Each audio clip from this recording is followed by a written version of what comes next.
Tout le monde croyait le bébé du chef de la mafia était né aveugle. Les médecins l'ont confirmé, spécialistes ont abandonné.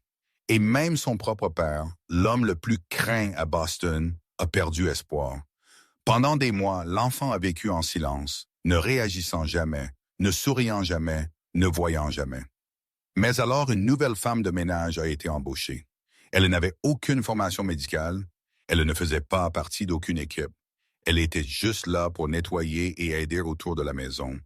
Mais ce qu'elle a remarqué a tout changé. Un petit moment pendant un simple bain a révélé une vérité que personne d'autre n'avait vue. Et à partir de ce jour, rien ne fut plus jamais pareil. Après la bombe de voiture qui a tué sa femme, Karen Blackwood s'est enfermé à l'intérieur de son immense domaine. Il ne voulait voir personne, il ne voulait parler à personne. La seule chose qui comptait pour lui maintenant était son bébé garçon, Asher. Mais Asher était né aveugle. Les médecins ont dit à Karen que les yeux du bébé ne répondaient pas du tout à la lumière. C'était un diagnostic écrasant. Depuis lors, Karen a fait tout ce qu'il pouvait pour prendre soin de lui. Il le nourrit, le baigne, le tient. Il n'engage jamais de nounou. Il ne fait confiance à personne. Toute sa vie est enveloppée autour de l'enfant. Mais Asher s'assied juste tranquillement. Il ne pleure pas, ne rit pas. Son petit visage a toujours l'air vide. Ses yeux regardent au loin dans le néant. C'est comme si le bébé ne savait même pas que quelqu'un était là. Avant de continuer, appuyez sur ce bouton d'abonnement pour ne pas manquer ce qui se passe ensuite. Laissez un j'aime si vous êtes déjà accro et dites-nous dans les commentaires d'où regardez-vous aujourd'hui. Dans les semaines qui ont suivi, Karen Blackwood a fait tout ce qui était à la portée d'un homme avec pouvoir et argent. Il a fait venir les meilleurs experts de tous les États-Unis au domaine pour examiner Asher. L'ophtalmologiste le plus renommé de Boston est venu, a effectué ses tests, puis a secoué sa tête. Un neurologue pédiatrique de New York est arrivé en avion avec de l'équipement avancé et est reparti avec du regret écrit clairement sur son visage. Mais celui sur qui Karen avait placé son plus grand espoir était le Dr. Harold Brennan, le pédiatre que la classe supérieure de Boston faisait confiance sans question. Il est venu au domaine 3 fois. Chaque visite, il a examiné le bébé avec un soin méticuleux, puis a prescrit un médicament qu'il a dit stimulerait le système nerveux d'un nouveau-né. Attendre est la seule manière, Monsieur Blackwood, le Dr. Brennan a dit avec un professionnalisme poli. Donnez au garçon son médicament régulièrement. Le temps répondra. Karen l'a cru. Il n'avait aucune raison de douter d'un médecin avec une réputation comme celle-là. Il a donné à Asher le médicament chaque jour à l'heure, à la bonne dose, attendant un miracle qui n'est jamais venu. Des thérapeutes sont apparus l'un après l'autre et ont disparu tout aussi rapidement. Un thérapeute de la vision est arrivé avec des exercices compliqués, mais Asher n'a répondu à aucun stimulus. Un spécialiste du développement de l'enfant a proposé des méthodes d'intervention précoce, mais chaque effort était comme verser de l'eau dans le sable. Ils sont venus, ils ont essayé, ils ont soupiré, et puis ils sont partis. Chaque fois qu'un spécialiste quittait le domaine avec ce même petit hochement de tête, Kieran a senti une autre pièce d'espoir en lui s'éclater et tomber. Il a commencé à acheter des choses avec une sorte d'obsession frénétique. Des machines de stimulation visuelle valant des dizaines de milliers de dollars ont été livrées. Des jouets lumineux colorés empilés haut dans la chambre d'enfant. De l'équipement de thérapie sonore a été installé partout, jouant des mélodies dites stimuler le cerveau d'un nourrisson. Kieran a tout essayé. Il a flashé des lumières devant le visage d'Asher, a secoué des jouets qui tintaient et chantaient. Il a même embauché un compositeur pour créer des pièces de musique spéciales. Mais Asher est resté comme une petite statue faite de cire. Il n'a pas tourné sa tête. Il n'a pas cligné. Il n'y avait aucun signe, pas même le plus faible, qu'il était conscient du monde autour de lui. La nuit tardive est devenue le moment le plus effrayant pour Kieran. Quand le domaine a sombré dans l'obscurité et le silence s'est installé sur chaque coin, il s'est souvent assis seul dans son bureau. La pièce était vaste. ses bibliothèques s'élevant jusqu'au plafond, la lumière du feu de la cheminée dansant le long des murs, et une photographie de mariage reposant sur son bureau. Kieran a regardé cette image pendant des heures d'affilée. Catherine dans sa robe blanche, son sourire radiant, ses yeux brillants de bonheur. Elle était si belle que cela lui faisait mal au cœur chaque fois qu'il la regardait. « Qu'est-ce que je suis supposé faire? » Kieran a chuchoté à la photographie, sa voix rauque des nuits sans sommeil. « Dis-moi, je perds notre fils. Je ne sais pas quoi d'autre faire, mais Catherine n'a pas répondu. Elle ne répondrait plus jamais. » Kieran a senti comme s'il s'enfonçait lentement à l'intérieur de cette même maison. Avec chaque jour qui passait, il a perdu une autre partie de lui-même. Il n'était plus le redoutable baron de la mafia que tout Boston craignait. Il n'était qu'un père désespéré, impuissant devant le destin cruel de son unique enfant. Une nuit, alors que Kieran était assis dans le bureau comme il le faisait toujours, un léger coup a retenti à la porte. Madame Harmon, la gouvernante qui avait travaillé pour la famille Blackwood pendant 20 ans, est entrée avec de l'hésitation sur son visage. C'était une femme grande, mince, cheveux gris, soigneusement attachés, toujours vêtue de noir, comme si elle était en deuil pour toute la maison. « Monsieur Blackwood », elle a dit, sa voix tremblant légèrement. « J'ai besoin de vous dire quelque chose. » Kieran n'a pas levé les yeux. « Parlez. » « Je suis vieille maintenant, monsieur. 72 ans. Mes jambes ne sont plus ce qu'elles étaient. Mon dos fait mal chaque fois que je me penche. Cette maison est trop grande. Je ne peux plus porter tout le travail toute seule. » Kieran était silencieux. Il avait su que ce jour viendrait. Madame Harmon avait servi sa famille plus longtemps que quiconque, mais le temps n'épargnait personne. « Vous devriez embaucher quelqu'un d'autre. Monsieur Blackwood, » elle a continué. « Une jeune femme de ménage, forte et en bonne santé, qui peut gérer le travail lourd. » La main de Kieran s'est serrée en un point.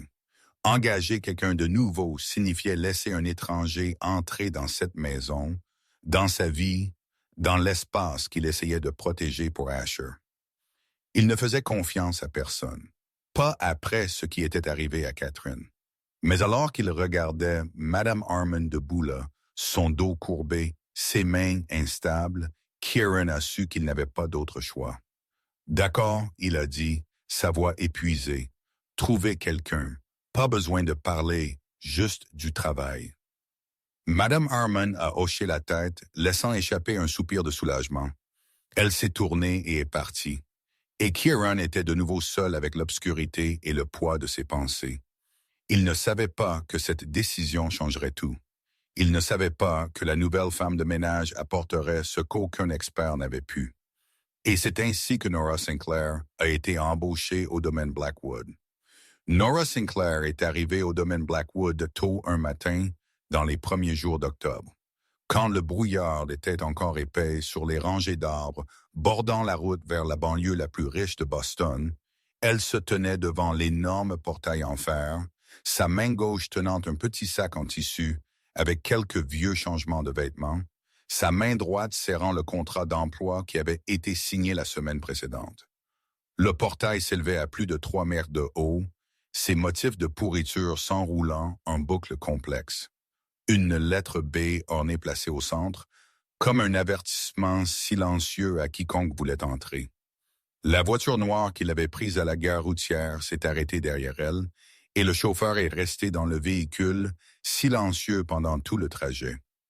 Il l'avait seulement regardée dans le rétroviseur avec un regard vide, comme si elle n'était rien de plus qu'un objet à livrer à la bonne adresse. Un doux son de moteur a remué, et puis le portail a commencé à s'ouvrir, lente et délibérée. Nora a pris une profonde respiration et a franchi le seuil. Le domaine Blackwood est apparu devant elle comme un palais d'un conte de fées, mais le genre de conte de fées que les gens racontent aux enfants pour les effrayer à l'obéissance. Un vaste bâtiment blanc avec des dizaines de hautes fenêtres, des colonnes de pierre grecque soutenant un large portique, et un jardin taillé si parfaitement qu'il avait l'air presque irréel.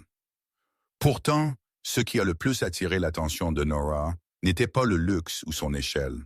C'était le silence. Un silence si aigu qu'il semblait dangereux.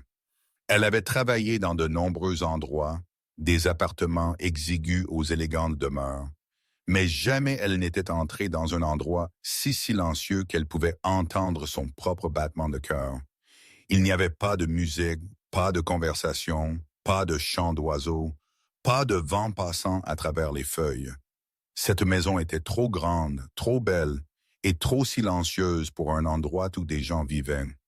Cela ressemblait plus à un musée qu'à une maison, où tout était conservé en parfait état, mais rien de tout cela ne portait la chaleur de la vie. La porte d'entrée s'est ouverte et une femme plus âgée est apparue. Madame Harmon ressemblait exactement à la façon dont Nora avait imaginé qu'une gouvernante pour une famille puissante ressemblerait. Grande et mince, son dos droit comme une règle, malgré son âge, des cheveux argentés tirés en un chignon serré sans une seule mèche déplacée, et une tenue noire sévère comme si elle était en route pour un enterrement. Ses yeux ont balayé Nora de la tête aux pieds, mesurant, jugeant, puis s'installant dans une acceptation à contre-cœur. « Vous êtes Nora Sinclair », sa voix était aussi froide que la maison elle-même. « Oui, madame, suivez-moi.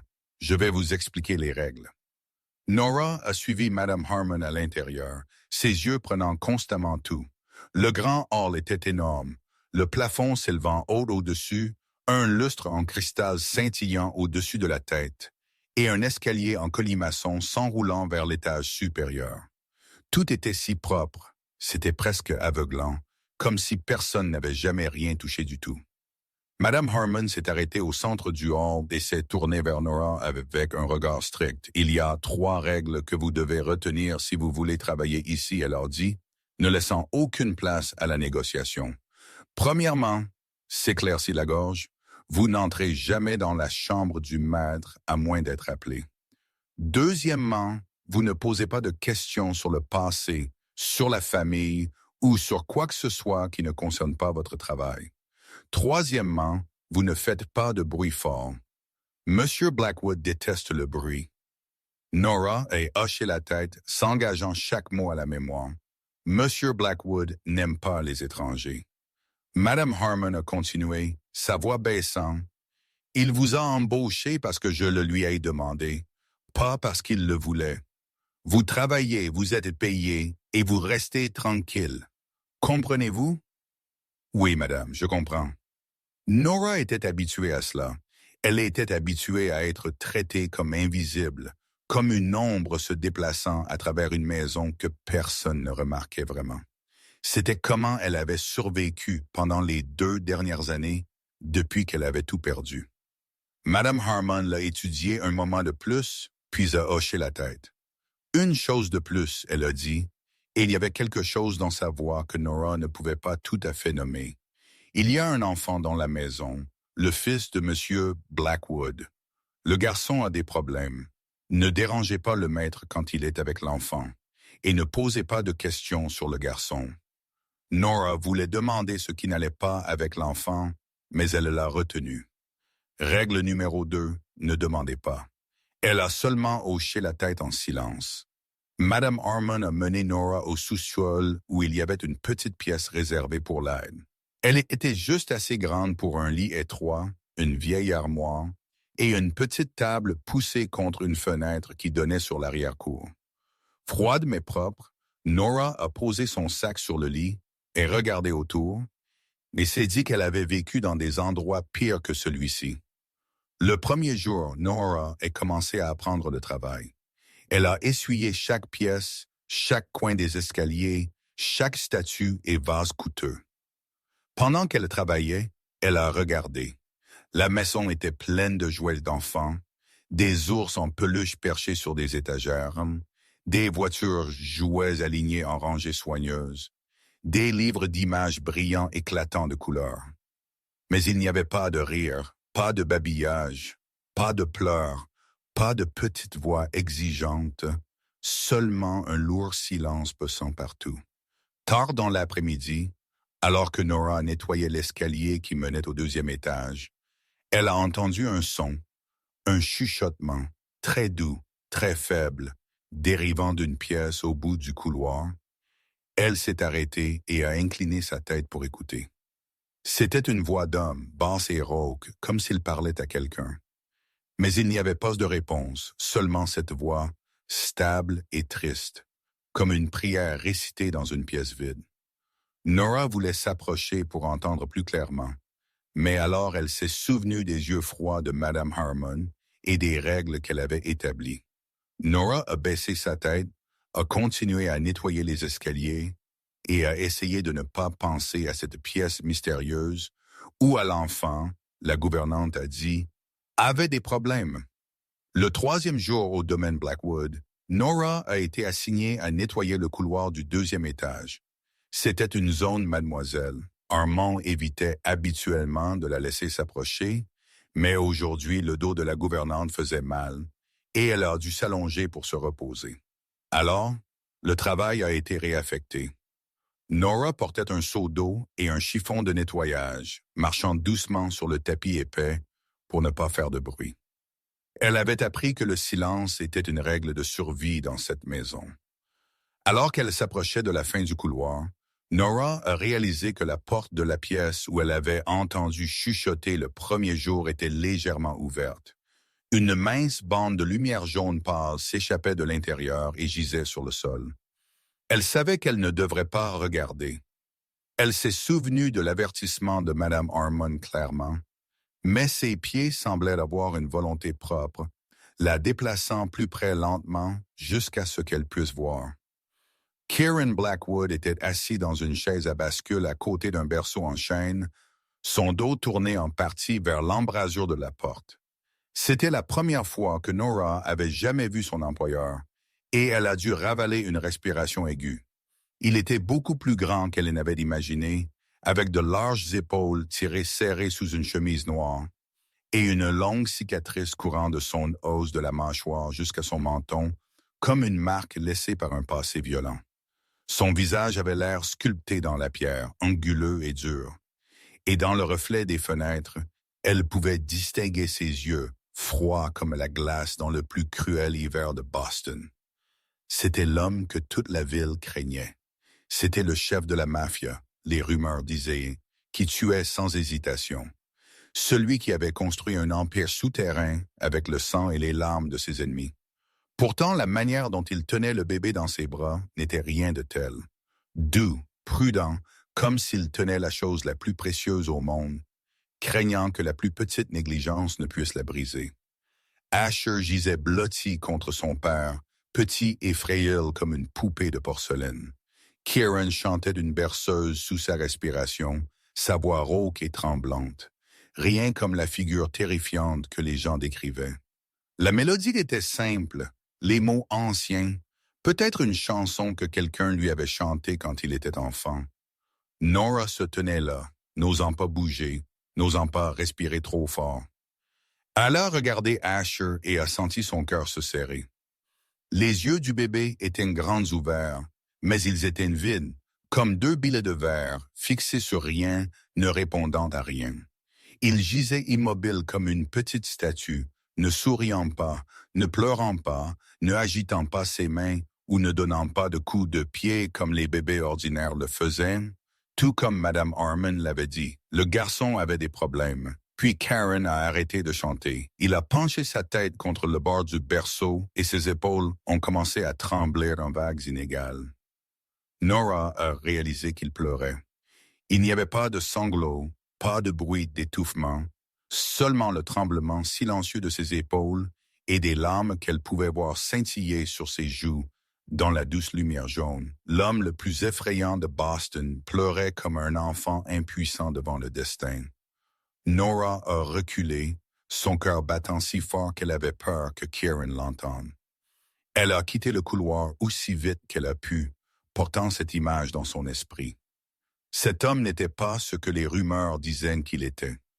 Derrière l'extérieur froid et impitoyable se trouvait un père mourant lentement de chagrin. Dans les jours qui ont suivi, Nora s'est retrouvée à se porter volontaire pour nettoyer la zone près de la chambre d'enfant plus souvent. Elle a dit à Madame Harmon, elle voulait garder le deuxième étage impeccable, et la gouvernante a seulement hoché la tête sans demander quoi que ce soit de plus. De loin, à travers des portes laissées légèrement un pot, Nora a commencé à regarder Asher et elle a remarqué des choses étranges. Parfois, quand il y avait un son fort, comme une porte qui claque ou des mademoiselles, Armin toussant dans le couloir, les petits doigts du bébé tressautaient. Pas beaucoup, seulement une petite secousse, comme s'il réagissait au bruit. Et un après-midi, quand un fort soleil s'est déversé par la fenêtre dans la chambre d'enfant, Nora a vu la tête d'Asher s'incliner juste un peu vers la lumière. Seulement un peu, seulement pour quelques secondes, mais elle l'a vu. Nora n'était pas sûre ce qu'elle avait vu signifiait. Peut-être que c'était seulement le réflexe naturel du corps. Des mouvements inconscients que n'importe quel enfant pourrait avoir. Mais quelque chose dans ses instincts, les instincts du temps où elle avait étudié pour être infirmière avant qu'elle ne perde tout, ne la laisserait pas l'écarter. Elle n'a dit à personne ce qu'elle avait observé. À qui pourrait-elle le dire? Madame Harmon penserait qu'elle inventait des choses pour attirer l'attention, et Kieran Blackwood était quelqu'un qu'elle n'avait jamais osé affronter directement. Elle a gardé ses pensées pour elle, mais ses yeux n'ont jamais cessé de regarder chaque fois qu'elle en avait l'occasion. Un soir, alors que Nora passait devant la chambre d'enfant et descendant au sous-sol après avoir terminé son travail, elle s'est arrêtée. La porte était légèrement ouverte et à l'intérieur, Asher gisait seul dans le berceau. Kieran était probablement allé quelque crâne, peut-être au bureau comme il le faisait chaque nuit. La douce lueur jaune d'une veilleuse tombait sur le petit visage du bébé et ses yeux étaient toujours ouverts, fixant le plafond. Mais cette fois, Nora a ressenti quelque chose d'étrange, comme si ses petits yeux ne regardaient pas seulement dans le vide. Comme s'ils attendaient quelque chose ou quelqu'un, elle est restée là longtemps, regardant le bébé dans le berceau et s'est demandé si elle l'imaginait. Nora travaillait au domaine Blackwood depuis près de 2 semaines quand cette nuit fatidique est arrivée. Elle s'était habituée au silence de la maison, habituée à regarder Asher de loin et habituée à éviter Kieran Blackwood chaque fois qu'elle le pouvait. Mais cette nuit-là, tout a changé. Des coups rapides à sa porte ont secoué Nora, la réveillant d'un sommeil léger et interrompu. Elle s'est assise droit d'un coup, son cœur s'emballant hors de contrôle, et a regardé l'horloge sur le mur. 2 heures du matin, qui frapperait à sa porte à une heure pareille? Elle a rapidement enfilé un pull léger sur ses vêtements de nuit et a ouvert la porte. Un homme se tenait là qu'elle n'avait jamais rencontré face à face, bien qu'elle l'ait vu quelquefois de loin. Cole Hartley, le garde du corps de Kieran Blackwood.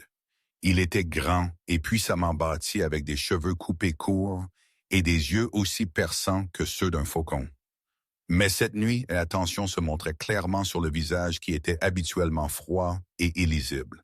« Mademoiselle Sinclair », Cole a dit rapidement, sa voix urgente. « Le patron doit partir tout de suite. Il y a une urgence. » Nora a cligné des yeux, ne comprenant pas encore ce qui se passait. « Quoi? » « Madame Harmon a une forte fièvre et ne peut pas se lever. J'ai appelé un médecin pour elle, mais elle ne peut pas surveiller le garçon. » Cole a regardé droit dans les yeux de Nora. « Vous devez le surveiller. » Nora a senti comme si quelqu'un avait versé un seau d'eau glacée sur sa tête. « Moi? Mais je n'ai jamais... » Elle a bégayé, paniqué. « Je suis juste la femme de ménage. Je ne sais pas comment prendre soin d'eux. Il n'y a pas d'autre choix. » Cole l'a coupé, sa voix ferme. « Le patron doit partir maintenant, et vous êtes la seule personne restante dans cette maison qui peut le faire. » Avant que Nora ne puisse protester de nouveau, une ombre est apparue au loin dans le couloir. Kieran Blackwood a marché vers eux, portant un long manteau de laine noire, se déplaçant avec hâte, mais portant toujours cette autorité effrayante. C'était la première fois que Nora avait jamais affronté son employeur directement, et elle a dû se forcer à ne pas reculer. Il se tenait presque une tête plus haut qu'elle, et ses yeux froids comme l'acier l'ont balayé de la tête aux pieds, mesurant et jugeant. Nora a senti comme si elle était examinée sous un microscope. « Vous êtes la nouvelle femme de ménage? » Kieran a demandé, sa voix basse et glaciale. Oui, monsieur. Nora a lutté pour garder sa voix stable. Nora Sinclair. Kieran était silencieux un instant, la regardant toujours comme s'il essayait de lire ce qu'elle était, si on pouvait lui faire confiance. Puis il a parlé, mot par mot, lentement et clairement. Baignez-le et mettez-le au lit, ne faites rien d'autre. Nora a hoché la tête. Je comprends, monsieur. Kieran s'est approché et Nora a capté la faible odeur de bois de santal sur lui. Mais ce qui a le plus retenu son attention était ses yeux. Derrière cette couche de glace, elle a vu autre chose. Peur, inquiétude, l'amour d'un père pour son enfant. Si quelque chose arrive à mon fils, Kieran a dit, sa voix tombant dans le grognement d'un animal. La menace laissée inachevée, mais assez claire pour que Nora comprenne qu'il était prêt à faire n'importe quoi pour protéger son unique garçon. Nora a dégluti, faisant de son mieux pour ne pas montrer sa peur. Je prendrai soin de lui attentivement, monsieur. Vous pouvez être à l'aise. Karen l'a regardé un moment de plus, comme s'il pesait s'il devait la croire. Puis, il s'est tourné vers Cole et a fait un court hochement de tête. Les deux hommes se sont déplacés rapidement vers les escaliers et Nora a entendu leurs pas résonner sur le sol en marbre avant qu'ils ne disparaissent au tournant de l'escalier. Kieran s'est arrêté et a regardé en arrière vers la chambre d'enfant, au bout du couloir, seulement pour un instant, un moment bref et fugace. Mais Nora a vu la douleur dans ce regard, la lutte déchirante d'un père forcé de quitter son enfant même pour quelques heures. Puis il a continué de marcher. La porte d'entrée s'est fermée, le moteur de la voiture a démarré, et puis le silence. Nora se tenait seule dans le large couloir sombre avec seulement une faible lumière de lune venant à travers les fenêtres. La maison s'est soudainement sentie plus grande qu'elle ne l'avait jamais été, et elle se sentait pitoyablement petite à l'intérieur. Un enfant avait besoin d'elle. Un enfant dont elle ne savait presque rien, sauf qu'il ne pouvait pas voir et ne répondait jamais à rien. Nora a pris une profonde respiration, essayant de se stabiliser. Elle avait étudié les soins infirmiers avant de tout perdre. Elle savait comment prendre soin d'un petit enfant. Elle pouvait faire cela. Elle a marché vers la chambre d'enfant. Chaque pas d'un son doux contre le tapis épais. Quand elle a atteint la porte, elle s'est arrêtée, a placé sa main sur la poignée et l'a lentement poussée pour l'ouvrir. La douce lueur jaune de la veilleuse a rempli la pièce, projetant des ombres douces le long des murs. Le berceau en chêne se tenait au centre et à l'intérieur, Asher gisait éveillé. Il ne dormait pas. Ses petits yeux étaient grands ouverts, fixant, s'éclaircit la gorge, le plafond, vide et distant comme toujours. Nora s'est approchée et a regardé le bébé. Il était si petit, si fragile et si seul dans ce vaste berceau. Elle ne savait pas que ce soir changerait tout. Elle ne savait pas que ce qu'elle était sur le point de voir renverserait tout ce que les gens croyaient à propos de cet enfant. Nora a regardé autour de la chambre d'enfant, essayant de s'accrocher à ce que Kieran lui avait dit, baigner le bébé et le mettre au lit. C'était tout ce qu'elle pouvait faire cela. Elle est entrée dans la petite salle de bain connectée à la chambre d'enfant. Une pièce conçue entièrement pour prendre soin d'un nourrisson, avec une baignoire pour bébé en plastique blanc, posée sur un support, des bouteilles de shampoing et de gel lavant pour bébé alignées soigneusement sur une étagère, et des serviettes éponges douces accrochées à des crochets. Nora a ouvert le robinet et a ajusté la température jusqu'à ce que l'eau soit confortablement chaude, puis a rempli la petite baignoire. Elle a baissé les lumières pour que la lueur soit douce et non dure pour les yeux du bébé, même si elle savait que ce n'était probablement pas nécessaire pour un enfant qui ne pouvait pas voir. Quand tout fut prêt, Nora est retournée dans la chambre d'enfant et a marché vers le berceau. Asher gisait toujours là, ses yeux grands ouverts, fixés sur le plafond, sans aucun signe qu'il savait que quelqu'un se tenait à côté de lui. Nora s'est penchée soigneusement et glissé une main sous son dos et sa tête et l'a soulevé. Il était léger comme une plume dans ses bras, chaud et doux, mais effrayamment silencieux. Il n'y avait pas de cri de protestation d'être réveillé, Pas de babillage, pas de mains agitées ou de pieds qui donnent des coups, seulement du silence, elle précise. Elle a déshabillé Asher de ses minuscules vêtements de nuit, chaque mouvement doux et attentif. Sa peau était rosée, blanche et lisse. Et Nora ne pouvait s'empêcher de penser que l'enfant avait l'air complètement normal, complètement sain. Si on ne le lui avait pas dit à l'avance, elle n'aurait jamais deviné que quelque chose n'allait pas avec lui. Nora a porté Asher dans la salle de bain et l'a lentement descendu dans l'eau chaude.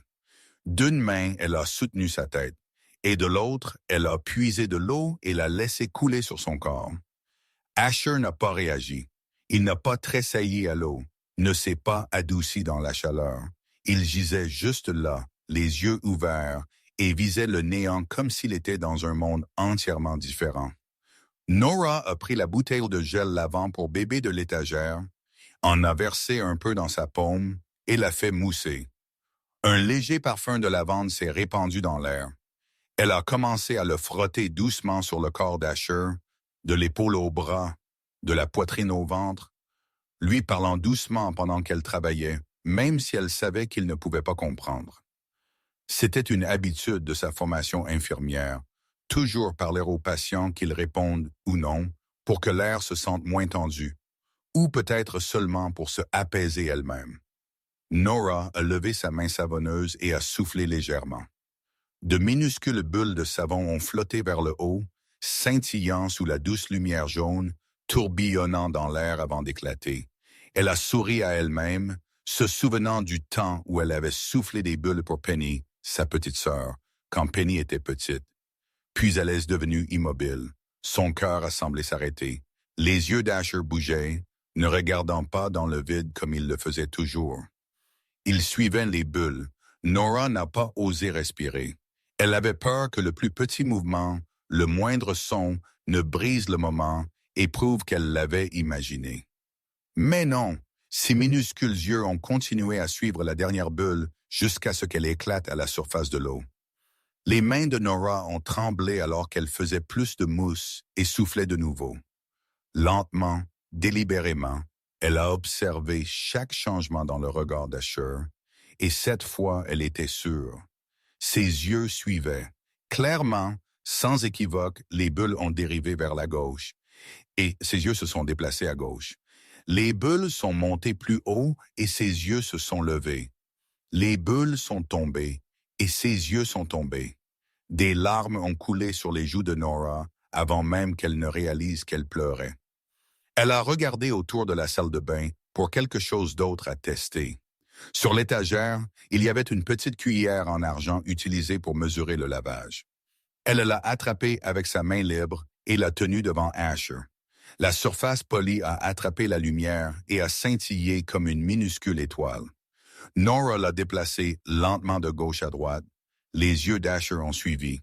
Elle l'a déplacée de droite à gauche. Ses yeux ont suivi de nouveau. Elle a levé la cuillère plus haut, puis l'a abaissée. À chaque fois, ses petits yeux suivaient le mouvement de la cuillère brillante. « Oh mon Dieu !» Nora a chuchoté, sa voix se brisant, des larmes coulant maintenant en ruisseaux sur son visage. « Vous pouvez voir, vous pouvez voir. » Elle a posé la cuillère et a tenu son index devant Asher, le déplaçant d'avant en arrière. Ses yeux ont suivi. Elle a regardé autour et a vu un canard en caoutchouc jaune sur l'étagère, l'a attrapé et l'a apporté dans son champ de vision.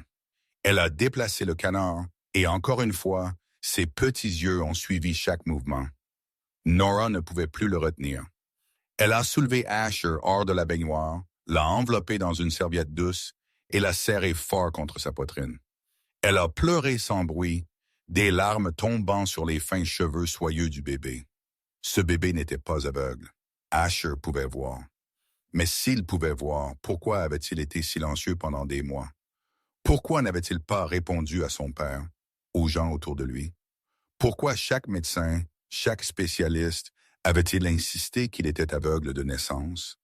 Pourquoi personne n'avait-il découvert ce qu'elle venait de voir? Nora a tenu Asher près, sentant sa petite chaleur contre elle, et son esprit tournait avec 1 million de questions. Quelque chose n'allait pas ici, très, très mal, et elle savait qu'elle devait dire la vérité, même si cela signifiait affronter Kieran Blackwood, l'homme le plus effrayant de Boston, même si cela signifiait perdre son emploi, perdre son logement, perdre tout ce qu'elle avait. Elle ne pouvait pas rester silencieuse, pas quand un enfant était piégé à l'intérieur d'un mensonge que personne ne semblait remarquer. Après qu'elle ait mis Asher au lit, Nora ne pouvait pas fermer les yeux. Elle était assise dans la chaise près de la fenêtre dans sa petite chambre de sous-sol, regardant dans la nuit noire d'encre, son esprit tournant avec ce qu'elle venait de témoigner. Ses minuscules yeux avaient suivi les bulles de savon. Elle ne l'avait pas imaginé. Elle ne s'était pas trompée. Asher pouvait voir. Mais comment était-elle censée dire cela à Kieran Blackwood? Comment pourrait-elle convaincre un homme dont le fils avait été déclaré aveugle de naissance par des dizaines de médecins? Elle n'était qu'une femme de ménage, une personne sans importance, sans référence, sans position. Qui la croirait?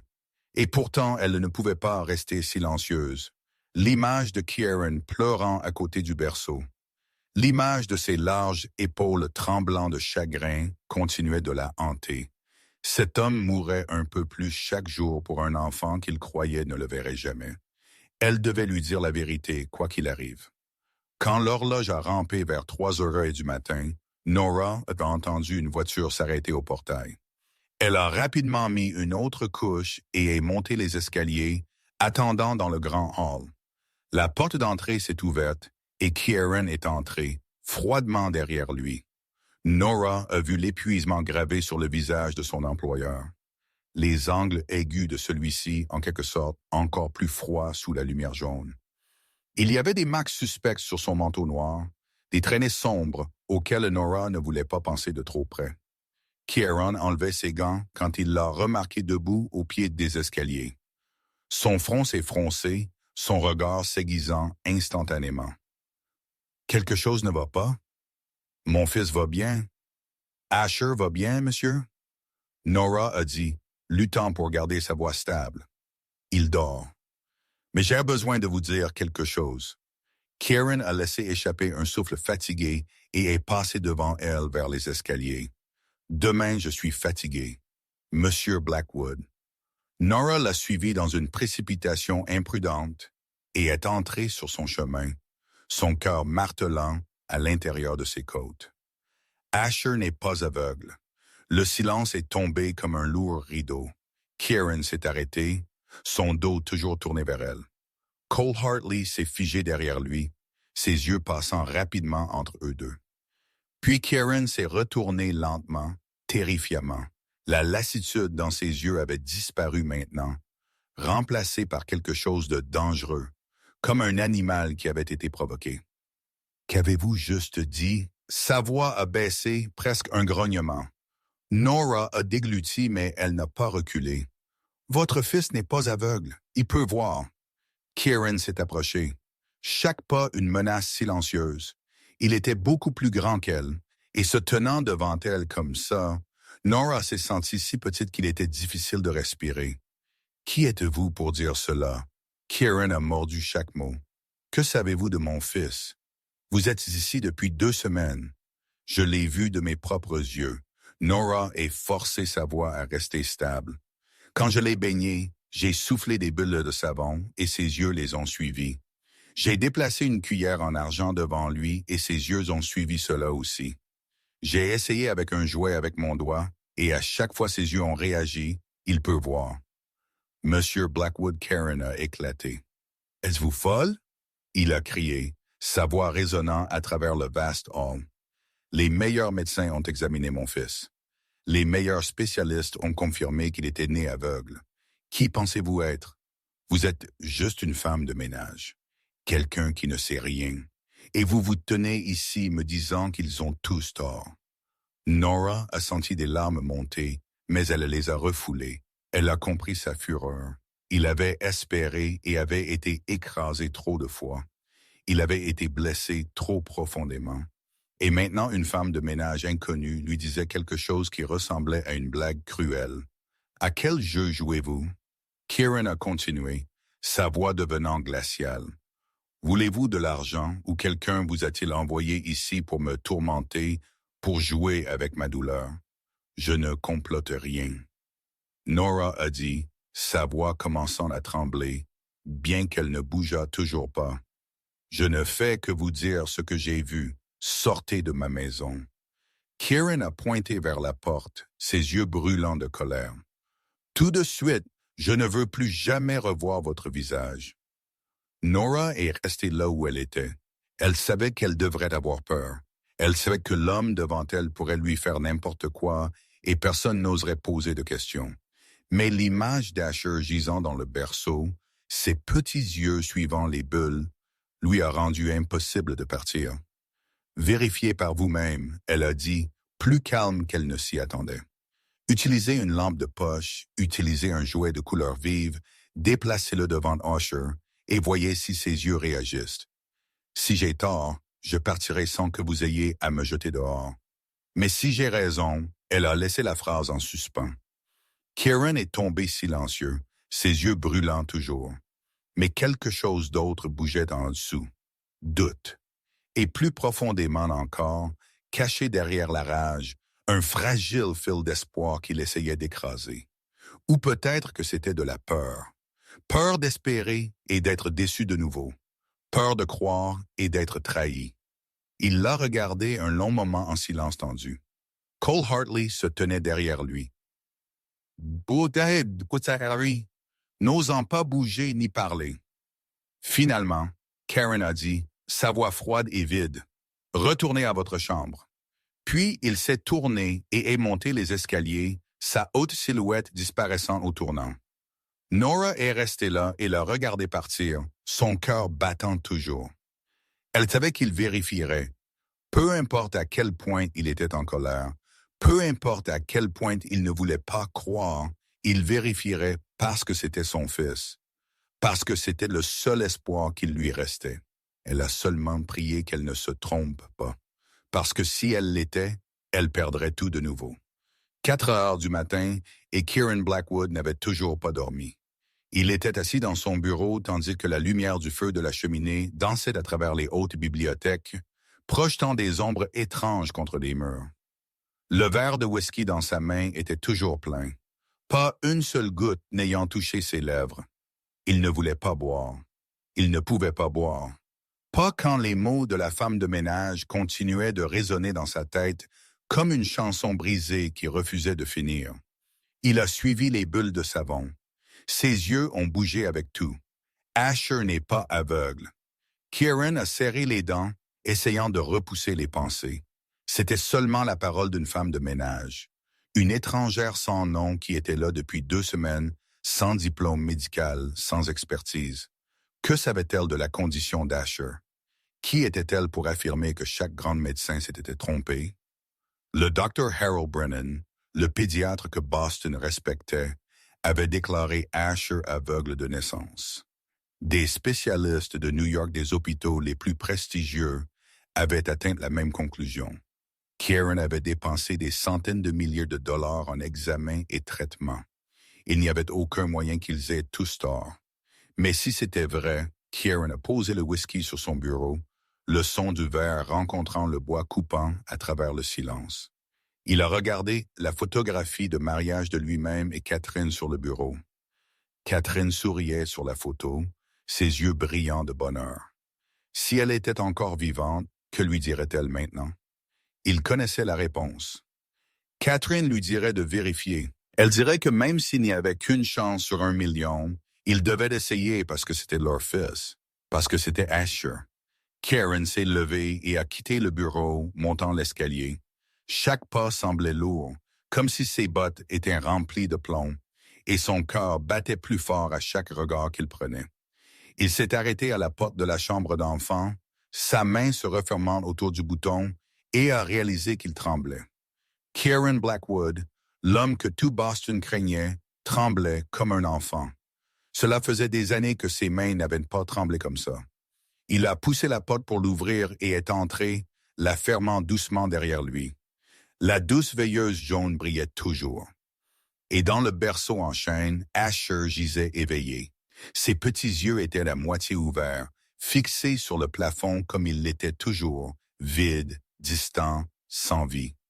Kieran s'est approché et a regardé son fils. Il a sorti une petite lampe de poche de sa poche de manteau, celle qu'il portait toujours. Sa main tremblait si fort qu'il pouvait à peine la tenir stable. Il a pris une profonde inspiration, se forçant à se calmer. Puis il l'a allumé. Un petit faisceau blanc a éclairé le plafond et Kieran l'a lentement abaissé, l'amenant dans le champ de vision d'Asher. Il a déplacé la lumière à gauche, soigneusement, lentement. Son cœur s'est presque arrêté. Les yeux d'Asher ont bougé avec elle.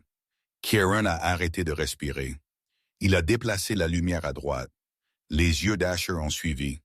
Il a levé la lumière plus haut. Ses minuscules yeux se sont levés. Il a abaissé la lumière. Ses yeux sont tombés. Non, cela ne pouvait pas être. Kieran a éteint la lampe de poche, sa main tremblant violemment.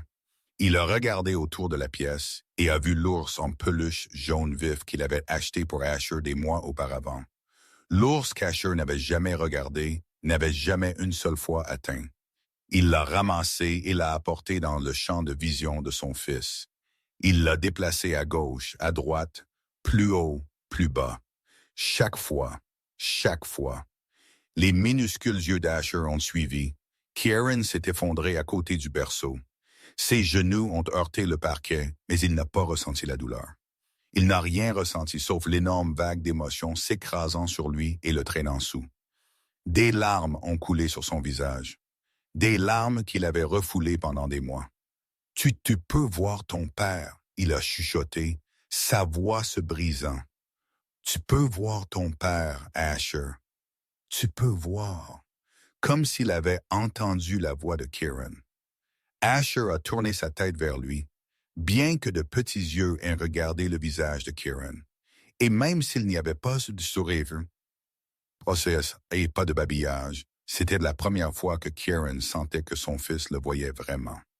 Il a atteint dans le berceau, a soulevé Asher et l'a tenu serré contre sa poitrine. Il a pleuré sans retenue, des sanglots rauques résonnant dans la pièce silencieuse. Toute la souffrance, tout le désespoir, toutes les longues nuits solitaires, tout a éclaté en ce seul moment. Son fils n'était pas aveugle. Asher pouvait voir. Mais alors, au milieu de la joie et du soulagement, une autre question a commencé à se former dans l'esprit de Kieran. Si son fils n'était pas aveugle, pourquoi n'avait-il pas réagi pendant des mois? Pourquoi chaque médecin avait-il insisté qu'il était aveugle de naissance? Pourquoi le docteur Harold Brennan, l'homme en qui il avait confiance, lui avait-il dit qu'il n'y avait pas d'espoir? Qui avait fait cela? Et pourquoi? Kieran a replacé Asher dans le berceau doucement, mais avec finalité. Il s'est levé et quand il a attrapé son reflet dans le miroir sur le mur, il a vu que ses yeux étaient secs. Plus de larmes, plus de chagrin, seulement de la froideur. Une colère bouillonnant profondément en lui. Quelqu'un avait délibérément fait du mal à son fils. Quelqu'un l'avait fait croire qu'Asher ne verrait jamais. Quelqu'un avait volé de précieux mois à la vie de cet enfant. Et quelqu'un allait payer. Tôt le lendemain matin, alors que le soleil commençait juste à se lever à travers les arbres entourant le domaine, Cole Hartley a frappé à la porte de la chambre de Nora au sous-sol. « Le patron veut vous voir. » Dans le bureau tout de suite, sa voix ne portait aucune émotion du tout. Et cela n'a fait que rendre Nora plus anxieuse. Elle a hoché la tête rapidement, a arrangé ses cheveux et ses vêtements, et a suivi Cole en haut des escaliers. Chaque pas semblait lourd, et elle s'est préparée au pire. Elle allait être renvoyée. Elle avait osé défier le chef de la mafia le plus puissant de Boston. Osé lui dire que lui et chaque médecin avaient tort.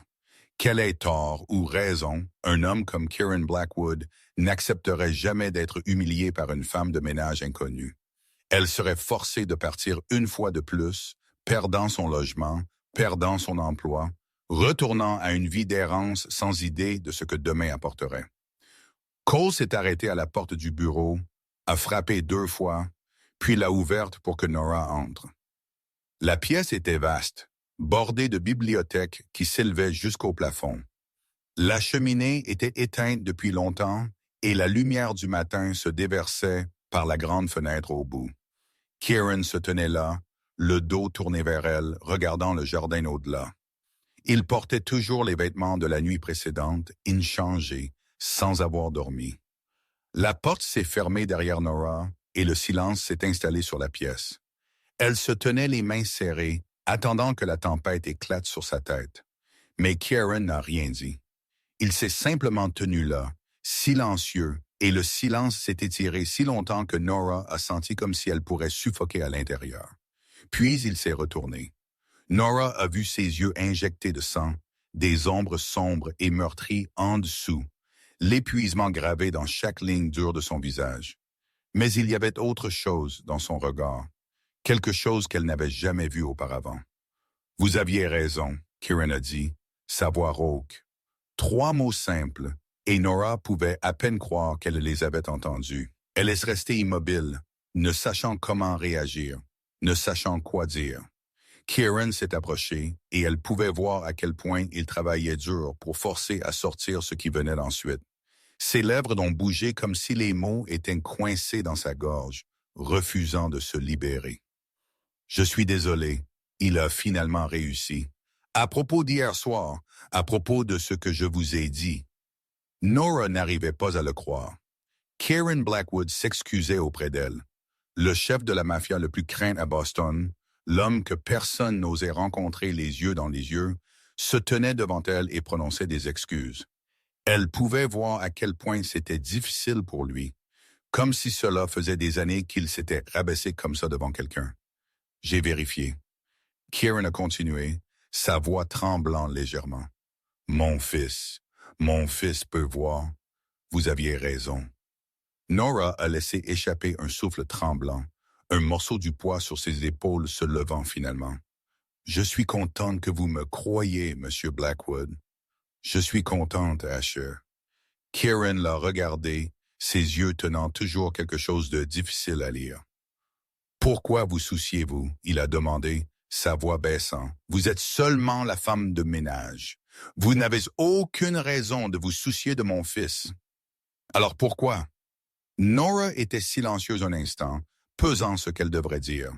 Puis elle a choisi de dire la vérité, au moins une partie. « Parce que j'étais infirmière », elle a dit, douce mais stable. « Avant que je ne perde tout, j'étais formée à observer, à remarquer des signes que d'autres personnes pourraient manquer. Et quand j'ai regardé Asher, j'ai vu des choses dont je ne pouvais pas rester silencieuse. » Kieran a levé un sourcil, clairement surpris par l'information. Mais il n'a pas posé plus de questions sur son passé, n'a pas poussé dans ce qu'elle avait perdu. Peut-être qu'il a compris qu'il y avait des blessures qui ne devraient pas être touchées. « J'ai besoin que vous restiez », il a dit après un instant. « J'ai besoin que vous m'aidiez à comprendre ce qui se passe avec mon fils. Pourquoi il n'a pas réagi pendant des mois? Pourquoi chaque médecin a dit qu'il était aveugle quand il ne l'est pas? Quelque chose ne va pas du tout ici et j'ai besoin de la vérité. » Nora n'a pas hésité. « Je resterai. » Kieran a hoché la tête, puis s'est tourné vers son bureau et a décroché le téléphone.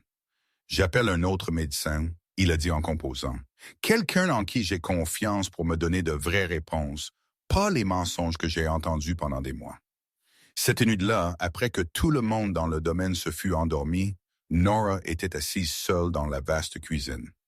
Elle n'a pas allumé la lumière principale. Seule la faible lueur d'une petite lampe au-dessus de la cuisinière adoucissait l'espace tranquille. Devant elle se trouvait une tasse de thé qui avait refroidi il y a longtemps, et elle a enroulé les 2 mains autour comme si elle pouvait tirer de la chaleur de quelque chose qui était déjà refroidi. Des larmes ont glissé sur ses joues, et elle ne pouvait pas les arrêter. Elle s'éclaircit la gorge. Sont venus en silence, tombant sur le plateau de table en chêne, et elle ne s'est pas dérangée à les essuyer. Aujourd'hui était l'anniversaire de la mort de Penny. Il y a 2 ans, ce jour exact, sa petite sœur avait rendu son dernier souffle dans les bras de Nora. Et même si le temps avait passé, la douleur était toujours là, toujours vive, comme une blessure qui n'avait jamais vraiment guéri. De doux pas ont retenti, et Nora a baissé rapidement sa tête, essayant de cacher son visage strié de larmes. Kieran est entré dans la cuisine, clairement incapable de dormir aussi. Il s'est arrêté quand il l'a vu, et un instant, ils sont tous deux restés immobiles. Nora a pensé qu'il partirait. Elle voulait qu'il parte. Elle ne voulait pas que quiconque la voie comme ça, fragile et défaite. Mais Kieran n'est pas parti. Il s'est tenu là un instant, comme s'il pesait quelque chose, puis a marché vers le réfrigérateur, a sorti une bouteille d'eau et au lieu de partir, a tiré une chaise et s'est assis en face d'elle. Il n'a rien dit. Il n'a pas demandé si elle allait bien. Il n'a pas essayé de la réconforter. Il s'est juste assis là, silencieux, attendant. Et c'était ce silence, cette présence sans jugement qui a fait que quelque chose en Nora s'est brisé. Elle ne savait pas pourquoi elle avait commencé à parler. Peut-être parce que cela faisait trop longtemps qu'elle n'avait eu personne à qui parler. Peut-être parce que dans l'obscurité de cette cuisine, avec un homme qu'elle connaissait à peine assis en face d'elle, elle s'est sentie assez en sécurité pour laisser sortir la vérité. Sa voix était inégale, s'étranglant dans sa gorge. Mais elle lui a dit quand même. J'étais infirmière en formation. Elle a commencé, s'éclaircit la gorge, yeux fixés sur le thé froid. Au plus grand hôpital de Boston, j'aimais ce travail. Je pensais que c'était de la route que je marcherais pour le reste de ma vie. Elle s'est arrêtée et a pris une respiration tremblante. Ma petite sœur Penny n'avait que 5 ans. Elle avait une malformation cardiaque congénitale. Le médecin a dit qu'elle avait besoin d'une chirurgie d'urgence, ou sinon elle n'a pas fini la phrase. Elle n'avait pas à le faire. Puis un jour, des médicaments ont disparu de la salle de fourniture de l'hôpital. Et d'une certaine manière, toutes les preuves ont pointé vers moi. J'ai été piégé comme la coupable. Sa voix est devenue amère. J'ai été renvoyé immédiatement. Ma certification d'infirmière a été révoquée. Aucun hôpital ne me prendrait de nouveau. Mon nom a été sali partout. Nora a levé son regard et Kieran écoutait toujours, ses yeux ne la quittant jamais. Sans travail, je n'avais pas d'argent, pas d'assurance. Penny ne pouvait pas avoir la chirurgie. Sa voix s'est brisée. 3 mois plus tard, elle est morte. Dans mes bras, elle n'avait que 5 ans. Des larmes coulaient maintenant sur le visage de Nora. Mes parents m'ont blâmé. Ils ont dit que si je n'avais pas été renvoyé, Penny aurait eu l'argent pour la chirurgie. Ils m'ont renié. Ils m'ont jeté hors de la maison. Elle a laissé échapper un rire amer. Après cela, j'ai erré. J'ai fait tout ce que je pouvais. Nettoyant, lavant la vaisselle, faisant la lessive, n'importe quoi pour survivre un jour à la fois. Je suis devenu invisible. Personne ne m'a vu. Personne ne se souciait de qui j'étais ou de ce que j'étais avant. Elle a regardé droit dans les yeux de Kieran. Je n'ai pas pu sauver ma sœur. Mais quand je regarde Asher, je vois Penny. Je vois un enfant piégé. Un enfant qui a besoin que quelqu'un le voie vraiment. Et je ne pouvais pas rester silencieuse. Pas cette fois. Le silence a rempli la cuisine. Kieran n'a pas parlé pendant longtemps, et pendant un an. Et Nora a pensé que peut-être elle en avait trop dit, montré trop de sa faiblesse. Puis il a finalement parlé, sa voix basse et stable. Vous n'avez pas pu sauver votre sœur, mais vous avez sauvé mon fils. Il l'a regardé et dans ses yeux froids, Nora a vu quelque chose qu'elle n'avait pas attendu. Respect. Cela compte, s'éclaircit la gorge, il a dit. Pour moi, Nora a senti quelque chose à l'intérieur de sa poitrine se relâcher. Un nœud qu'elle portait depuis 2 ans. Pour la première fois depuis que Penny était morte, elle s'est sentie vue par quelqu'un. Pas comme une femme de ménage, pas comme quelqu'un d'invisible, mais comme un être humain. 2 jours après la conversation dans la cuisine, une berline noire brillante s'est arrêtée devant les portes du domaine Blackwood. Une femme d'âge moyen est sortie, petite de taille, mais portant l'autorité indubitable de quelqu'un habitué à prendre des décisions qui comptent. Ses cheveux argentés étaient coupés courts et soignés. Des lunettes à monture dorée reposaient sur l'arête d'un nez haut, et une mallette en cuir marron pendait de sa main. Le Dr. Margaret Wells, la principale ophtalmologiste de Boston, la seule personne en qui Karen Blackwood avait confiance dans ce domaine. Il l'avait rencontrée 3 ans plus tôt, lors d'un incident qu'il n'oublierait jamais. Un homme de son organisation avait été attaqué, un éclat de verre enfoncé profondément dans son œil, et chaque autre médecin avait dit qu'il serait aveugle pour toujours. Mais le Dr. Wells avait fait ce qui semblait impossible. Elle avait sauvé cet œil, sauvé la subsistance de l'homme avec. Et à partir de ce jour, Karen a su que si quelqu'un pouvait lui donner une vraie réponse sur la condition d'Asher, ce serait elle. Cole Hartley a escorté le Dr. Wells dans le domaine et Karen l'a rencontré dans le grand hall. Ils ont échangé quelques mots brefs, puis sont montés ensemble à la chambre d'enfants au 2e étage. Nora avait été prévenue à l'avance et attendait déjà à l'intérieur. Asher dans ses bras, fraîchement baigné et habillé de vêtements propres. Le Dr. Wells est entré dans la pièce et son regard est allé droit sur l'enfant. Elle a posé sa maillette en cuir sur la table, l'a ouverte et a sorti des instruments spécialisés. « Mettez le garçon sur le lit pour moi », elle a dit à Nora, sa voix douce mais professionnelle. Nora a fait comme on lui a dit, posant Asher soigneusement sur le petit lit utilisé pour changer. Le bébé gisait immobile, les yeux ouverts, mais non fixé sur quoi que ce soit en particulier. Le Dr. Wells a commencé son examen. Elle a utilisé une petite lumière clinique et l'a fait briller dans les yeux d'Asher, observant la réponse de la pupille. Elle a fait un léger hochement de tête et a écrit quelque chose dans son carnet. Le réflexe pupillaire est normal, elle a dit. La pupille se contracte avec une forte lumière. Ensuite, elle a pris une petite balle rouge vif et l'a déplacée lentement à travers le champ de vision d'Asher. Nora a retenu sa respiration en regardant, et tout comme elle l'avait vu cette nuit-là dans le bain, les minuscules yeux d'Asher ont bougé avec la balle de gauche à droite, de droite à gauche, clair et certain. Le Dr. Wells a testé plusieurs fois de plus avec différents objets, prenant des notes sans s'arrêter. Elle a vérifié la réponse à la lumière à des intensités variées, et Asher a répondu à chaque changement.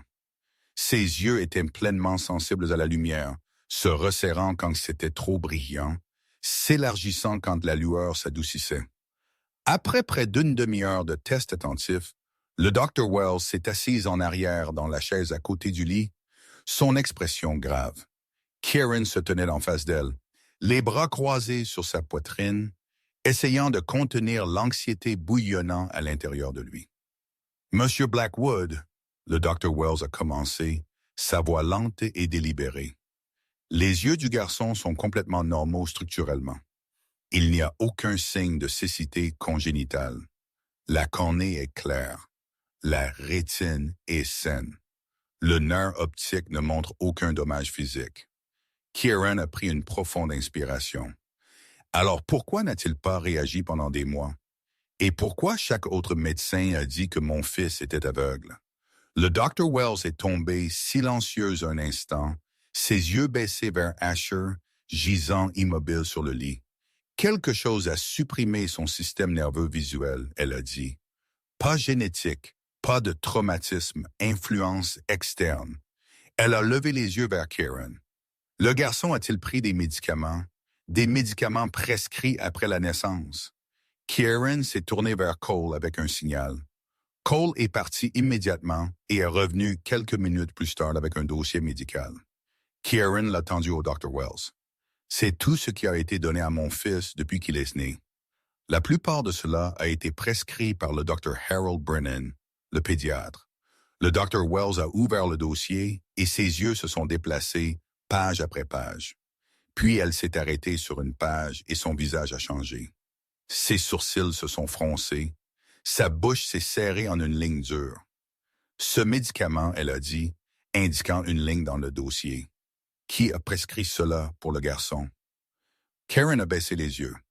C'était le médicament que le Dr. Brennan avait dit stimulerait le système nerveux d'Asher. Le Dr. Brennan, il a dit, c'était un soutien au développement pour les nourrissons. Le Dr. Wells a secoué sa tête. Et maintenant son expression n'était pas seulement sérieuse. Elle contenait de la colère. Ce médicament n'est pas permis pour les nourrissons. Il a des effets secondaires extrêmement sévères chez les enfants de moins d'1 an. Il supprime le système nerveux visuel, perturbe la connexion entre les yeux et le cerveau et rend un enfant incapable de traiter les images même lorsque les yeux fonctionnent toujours normalement. Il engourdit aussi la réponse émotionnelle, donc l'enfant ne sourit pas, ne pleure pas, ne réagit pas au monde autour de lui. La pièce est tombée dans un lourd silence. Nora a levé une main pour couvrir sa bouche. Incapable de croire ce qu'elle entendait, Kieran s'est tenu très immobile. Son visage est devenu de pierre, mais dans ses yeux, un feu dangereux s'était allumé. Monsieur Blackwood, le Dr. Wells a dit lentement, chaque mot comme un clou enfoncé dans l'air. Je ne sais pas quelle raison le Dr. Brennan avait de prescrire cela à votre fils. Mais d'après mon expérience, aucun pédiatre compétent ne fait ce genre d'erreur. Ce n'est pas de la négligence. Elle a regardé droit dans les yeux de Kieran. Je pense que votre fils a été empoisonné délibérément. Kieran n'a pas dit un mot alors que le Dr. Wells emballait ses instruments et quittait la chambre d'enfant. Il se tenait là comme une statue. Son visage ne révélant rien, mais ses yeux brûlaient. Brûlant d'un feu que Nora n'avait jamais vu chez personne. Pas une colère ordinaire, mais la fureur d'un père qui venait d'apprendre que son enfant avait été blessé exprès. Après que Cole ait vu le Dr. Wells jusqu'au portail et soit revenu, Kieran attendait déjà dans le bureau. Il se tenait près de la fenêtre, le dos tourné vers la porte. Et quand il a entendu les pas de Cole, il a parlé sans se retourner, lui disant de trouver tout sur le Dr. Harold Brennan, compte bancaire, épices, texto, email, tous ceux qu'il avait contactés, partout où il était allé. Tout, parce qu'il voulait tout savoir. Cole a hoché la tête et n'a pas posé une seule question.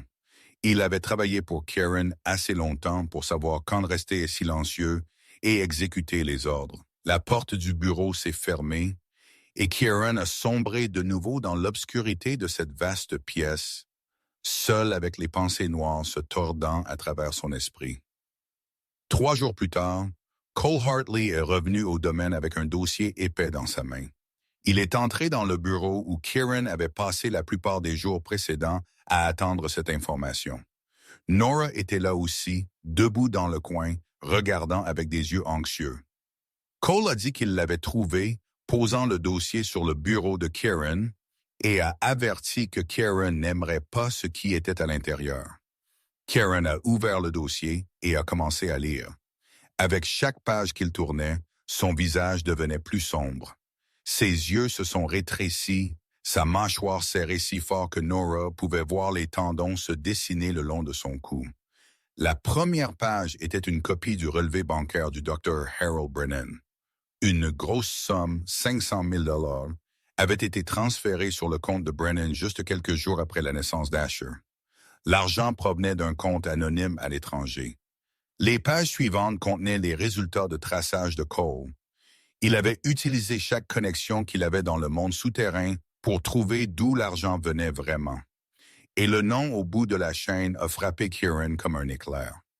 Vince Mell, le plus grand rival de Kieran dans le monde souterrain de Boston, l'homme que Kieran avait combattu pendant des années pour le contrôle des routes maritimes et des sphères d'influence.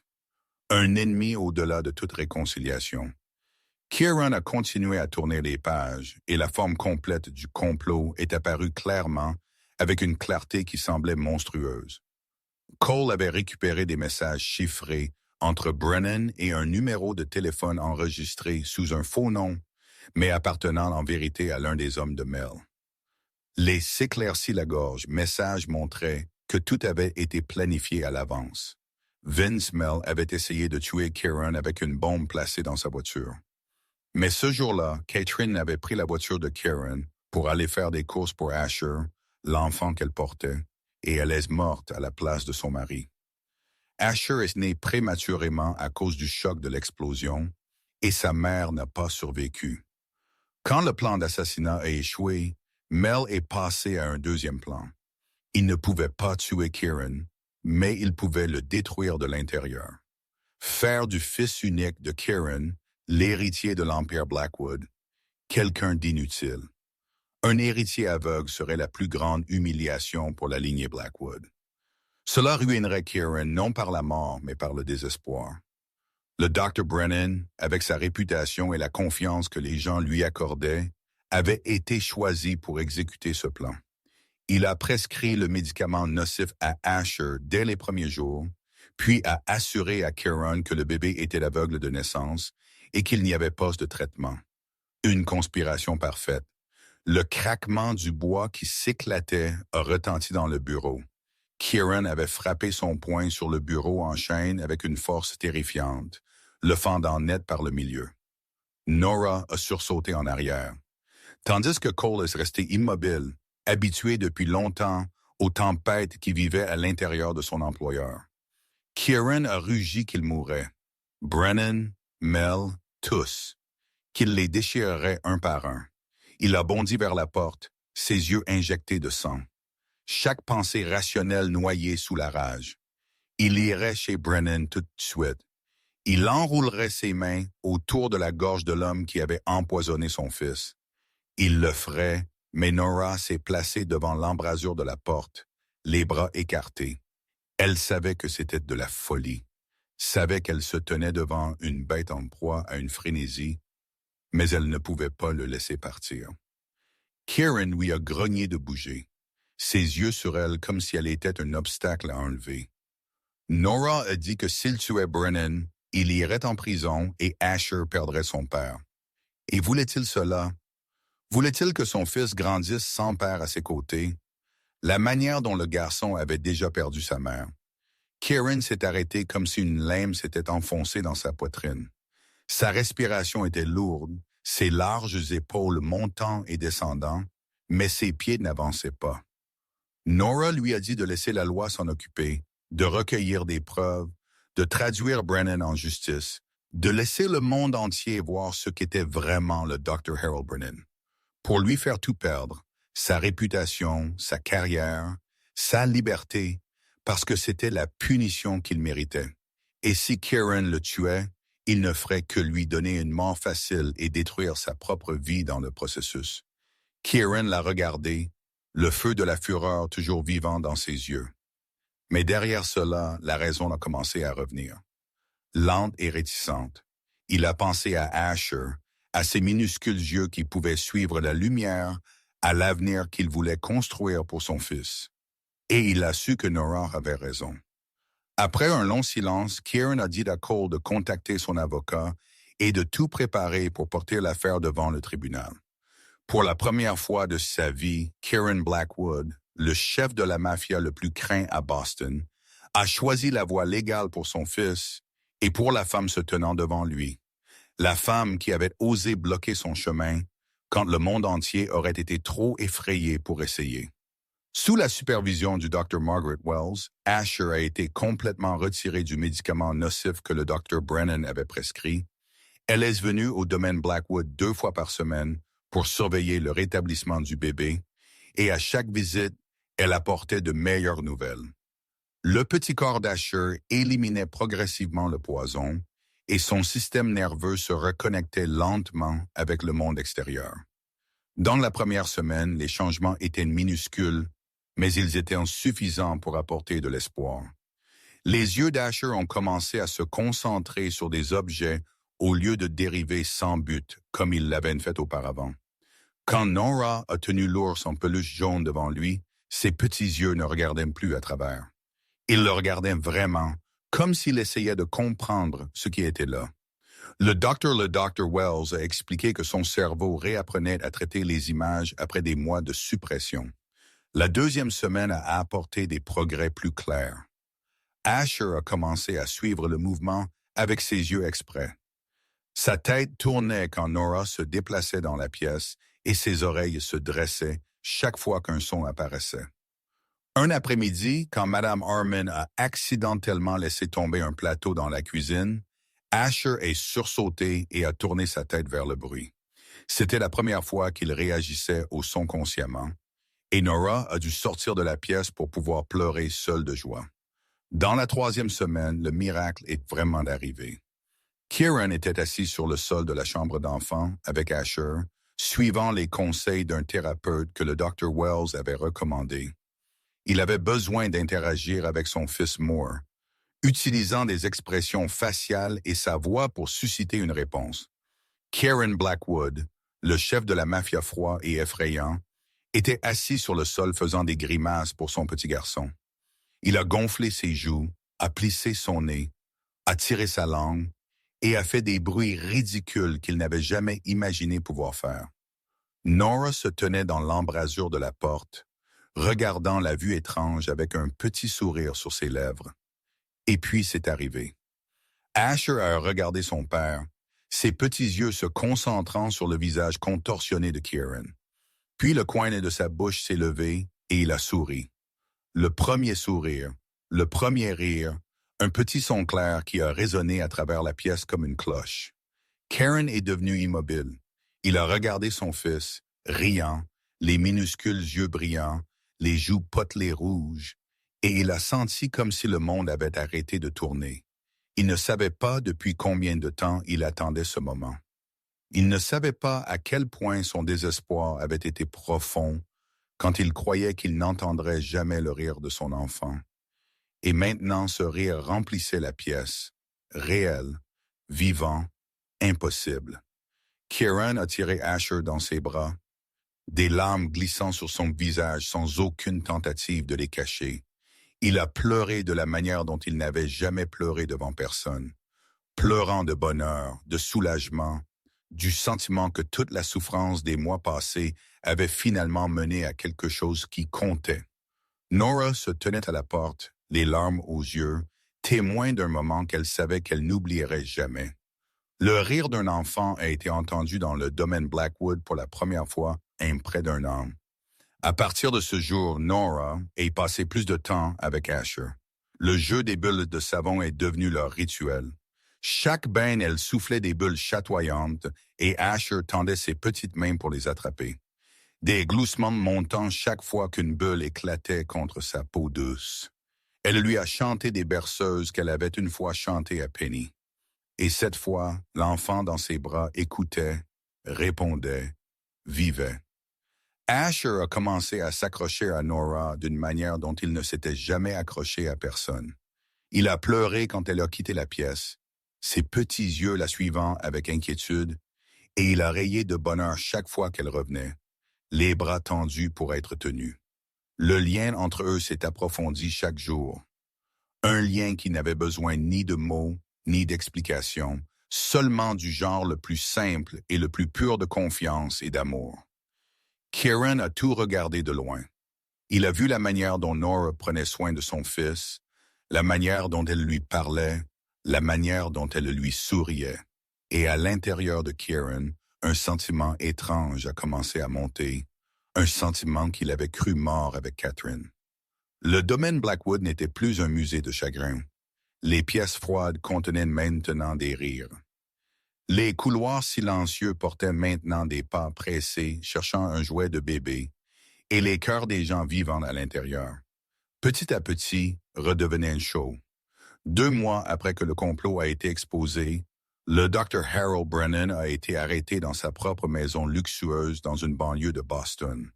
Des agents fédéraux sont entrés à 6 heures du matin et l'ont menotté devant sa femme et ses enfants pendant que les voisins se tenaient dehors regardant avec des visages stupéfaits.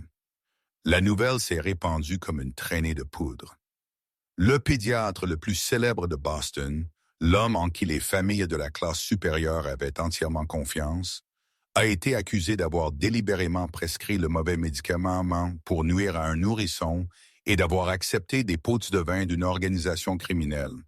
La presse a envahi l'histoire et le récit du chef de la mafia, Kieran Blackwood, et du fils qui avait été rendu aveugle, est devenu le sujet le plus brûlant dans chaque journal, en première page, et à chaque émission de télévision. Le procès a eu lieu devant un tribunal fédéral à Boston, Un jour de début d'hiver, quand les dernières feuilles étaient déjà tombées des branches, et le ciel était le même gris plat que l'humeur des gens entrant dans la salle d'audience. À l'extérieur du bâtiment, des dizaines de reporters se sont pressés ensemble, les caméras clignotant sans arrêt, les microphones poussés en avant chaque fois que quelqu'un franchissait les portes principales. Kieran Blackwood était assis au premier rang derrière la table de l'accusation, portant son costume noir habituel, son visage froid comme la pierre. Il n'a pas regardé vers le défendeur. Il n'a même pas jeté un coup d'œil à l'homme qui avait empoisonné son fils. Sa présence dans la salle d'audience était une déclaration suffisante. Nora était assise à côté de Kieran et elle ne savait pas quand ça s'est